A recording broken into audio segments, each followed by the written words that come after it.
అప్పు, పగ, రోగం ఈ మూడూ లేకుండా గుడిసెలో బ్రతికినా చాలు, వాడే నిజమైన కోటీశ్వరుడు.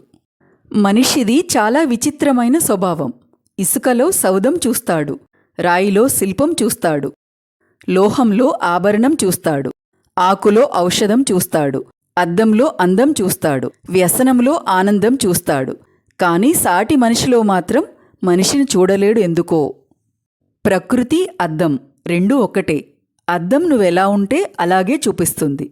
ప్రకృతి నువ్వు దాన్నెంత కాపాడితే అది నిన్నంతే కాపాడుతుంది. గొంగళి పురుగు తన జీవితం అయిపోయిందనుకునే లోపలే అందమైన సీతాకోక చిలుకలా మారి పైకి ఎగురుతుంది. అలాగే మనిషి జీవితం కూడా అంతే. కష్టం వచ్చినప్పుడు ఓర్పుగా ఉంటే కొత్త జీవితం ప్రారంభం అవుతుంది. కురిసే వానకు స్వార్థం లేదు, పండే పంటకు స్వార్థం లేదు. నింగికి నేలకి లేని స్వార్థం మధ్య ఉన్న మనిషికెందుకు నేస్తం? పుట్టినవాడు పట్టుకురాడు, పోయేవాడు పట్టుకుపోడు. మూడేనాళ్ల ముచ్చట కోసం మోసాలెందుకు, ద్వేషాలెందుకు మిత్రమా?